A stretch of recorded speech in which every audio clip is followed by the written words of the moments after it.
Which item in this picture do you think negatively affects people's health more than anything else? Alcohol? Cigarettes? The donut? Hamburger? Sure, they're all pretty bad for you, but most people know that and at least try to limit their intake somewhat to these items, even a little bit. But it's the things we don't think about that can really cause damage. Things we use every day so regularly we don't even think about how its constant use could actually be killing us. The real culprit is the chair. We were given legs for a reason. Most third world cultures don't even have chairs, and they walk an average of 10 miles a day. We in the modern world, on the other hand, spend most of our entire waking days sitting down. People go right from bed to sitting on the toilet, after which they sit at the breakfast table, then they sit in a car as they drive to work and spend the entire day sitting at a desk, only getting up to sit in the toilet and in the cafeteria. Then they sit in the car to drive and sit at the local bar for happy hour. Then when they've had enough of that, they go drive home and spend the rest of the day sitting in a comfortable chair watching TV before they crawl to bed to recover from all the physical exertion that day. And when people go out, they sit at a restaurant or a movie theater. Sitting all day is far worse for you than you might think. A 2010 American Cancer Society study following over 123,000 people from 1993 to 2016 found these alarming results. People who were inactive and sat for over 6 hours a day were 94% more likely to die during the time period studied than those who were physically active and sat less than 3 hours a day. That's almost 100%. And get this, findings were independent of physical activity levels. The negative effects of sitting were just as strong in people who exercised regularly. 60%, that's over half of employees surveyed, were convinced they would be more productive if they had the option to work on their feet. Medical experts have started referring to long periods of physical inactivity and its negative consequences as sitting disease. Below this video are links to an endless list of medical studies showing physical inactivity and low fitness are serious threats to cardiovascular health. Even with a low body fat index, sitting has been linked to non-alcoholic fatty liver disease.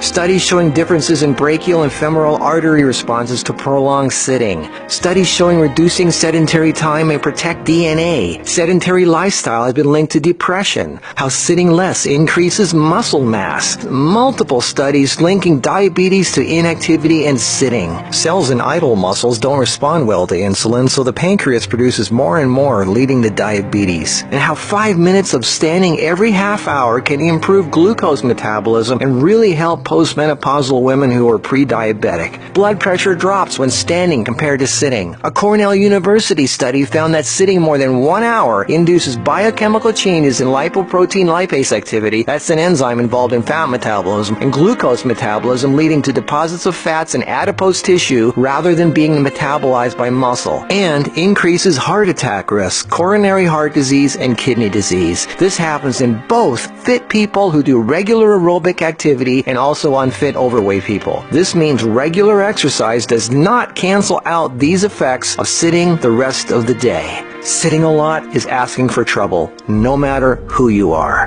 Another study at the University of South Carolina found that men who reported more than 23 hours a week of sedentary activity had a 64% greater risk of dying from heart disease than those who reported less than 11 hours a week. And many of these men routinely exercised. Cholesterol, blood sugar, triglycerides, diabetes, heart disease, and a number of health problems all became apparent. Studies have linked sitting to a greater risk for colon, breast, and endometrial cancers. Sitting for long periods of time can cause blood clots to form, which can travel to the brain, causing a stroke. Speaking of blood clots, lungs are twice as likely to develop pulmonary embolisms. Lack of physical activity leads to hypertension, high blood pressure, sleep apnea, snoring, compression of spinal discs, herniated lumbar discs. The Washington Post reported sitting a lot also causes leg disorders, varicose veins, swollen ankles, deep vein thrombosis, muscle degeneration, hip pain, and worst of all, a limp, sagging rear end because the glute muscles not only don't get used, circulation is cut off from the weight of the whole body pushing down on it. Medical News Today announced that our chairs are slowly but surely killing us.